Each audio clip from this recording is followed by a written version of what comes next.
જય ગૌ માતા, જય ઠાકોરજી, દત્ત પ્રાકૃતિક ફાર્મ, નારાયણભાઈ વસરા, ગુજરાત, રાજકોટ, ઉપલેટા. મિત્રો, ચાલો આજે આપણે વાત કરીએ આપણી એક ગાય હીટમાં છે એ વિષય ઉપર.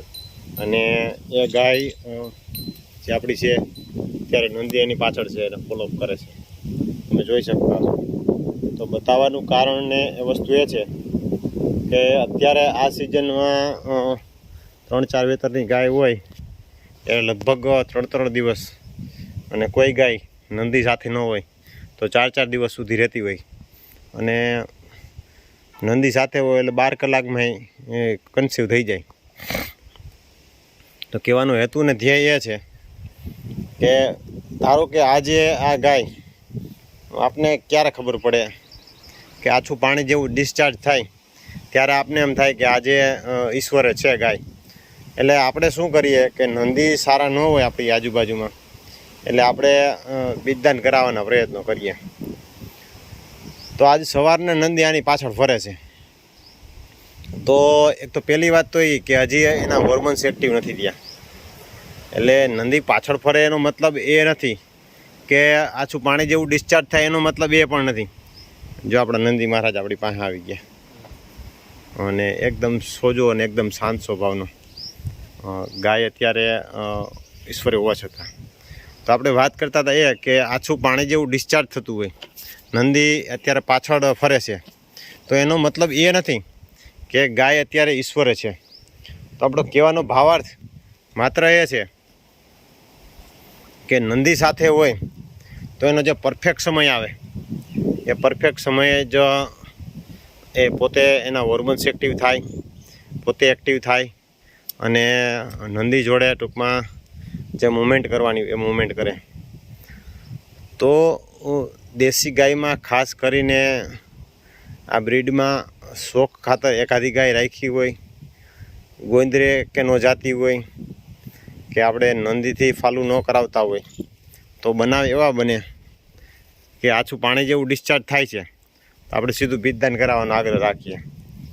એક તો પૈસા ખર્ચી અને બીજદાન કરાવો, અને ગાય પૂરી રીતે હોર્મોન્સ એના એક્ટિવ ન થયા હોય તો પ્રશ્ન એવો બને કે બીજદાન તો આમ તો કરાવાય જ નહીં, પણ અનિવાર્ય સંજોગે એ આ બધી સુવિધા છે પણ આપણે પરમેનન્ટ કરી દીધી.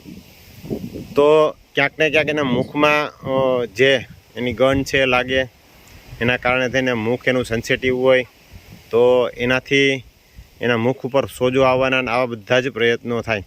તમે અત્યારે જોયું હશે કે નંદીએ જે રીતે મૂવમેન્ટ કરી, તો આ જ રીતે સવારથી નંદી એની પાછળ છે, બે નંદી, અને હાવ આછું પાણી જેવું ડિસ્ચાર્જ નોર્મલી થાય છે, પણ હજી નથી એનો આપને ખબર કેમ પડે? તમારી પાસે છે નથી કે નંદી સાથે હોય કે ન હોય એનાથી ફરક શું પડે? તો કહેવાનો હેતુ એટલો જ છે કે જો ખાલી ગાય હોય તો એનો મુખનો ભાગ છે એકદમ, અત્યારે કડચલીને એવું બધું હશે, આપણે બતાવવાનો પ્રયત્ન કરીએ, પણ એકદમ પ્લેન થઈ જાય. અત્યારે આપણે મુખનો ભાગ જો આમ ઊભી રહીએ તો બતાવવાનો પ્રયત્ન કરીએ. અત્યારે કડચલી સંકોચાઈ ગયેલ જેવો, અને આવો જ બધોય હશે. અત્યારે તમે એનું પાછળ જે આપણે મુખ છે એ જોઈ શકતા હશો, ત્યારે આમાં સંકોચાઈ ગયેલું છે, ત્યારે એકદમ પ્લેન અને એકદમ લૂઝ અવસ્થામાં દેખાય. તો વસ્તુ બનાવી એ બને કે અત્યારે જો આમાં ક્યાંક ક્યાંક દેખાય છે પૂંછડામાં અને આછા પાણી જેવા ડિસ્ચાર્જ થતા, તો જો અહીંયા ને બધી જો આ રહે. તો કહેવાનો આપણો હેતુ એ જ છે કે મેન આપણે કે ગાય હંપ કરવા માંડે, એકદમ પાણી જેવા ડિસ્ચાર્જમાં ફૂલ લાંબા લાંબા આપણે જેમ દોરી હોય એવા તાગડા નીકળે, જ્યારે એ પોતે મૂવમેન્ટ એક્ટિવ થઈ હોય ત્યારે પોતાનો વાછડો હોય એના ઉપર હંપ કરવા માંડે. જો આ રીતે એમ ખુલ્લી ગાયું રહેતી હોય, નંદી ન હોય, તો બીજી ગાયો માથે હંપ કરવા માંડે. આવા જ અનેકો એના લક્ષણો છે. પણ આ જ રીતે હજી તો હંપ ન કરતી હોય અને નોર્મલી રીતે આ હોય તો ત્યારે આપણે જોઈએ અને તરત જ આપણે એઆઈ કરાવવાનો પ્રયત્ન કરીએ તો ગાય બગડે, કન્સીવ ન થાય, અને જ્યાં સુધી બને ત્યાં સુધી નંદી સાથે ફાલું કરાવવાનો પ્રયત્ન કરીએ તો કોઈ પણ પરિસ્થિતિમાં નુકસાનકારક ન થાય. અને જ્યારે એના પોતાના હોર્મોન્સ એક્ટિવ થાય તો એ જ સમય દરમિયાન તો કન્સીવ રહેવાના 100% ચાન્સ રહે.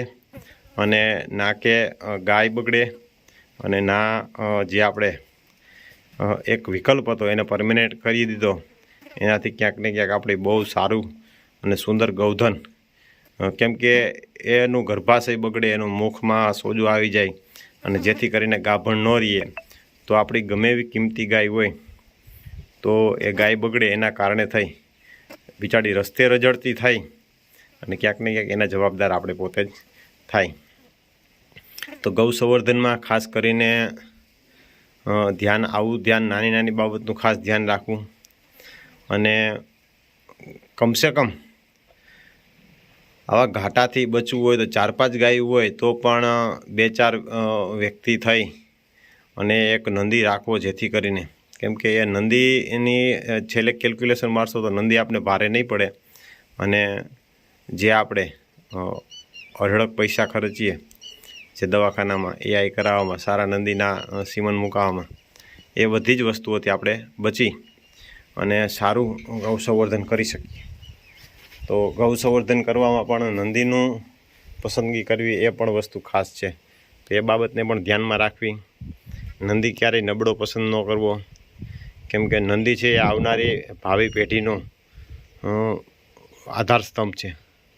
કેમ કે એ 10 વર્ષની 20 વર્ષની મહેનત ઉપર પાણી ફેરવવામાં એક નંદી પસંદ કરવામાં ભૂલ થઈ જાય તો પાછળનું જે બધું જ હોય એ બધું જ ગૌધન આપણું બધું જ બગડી જાય.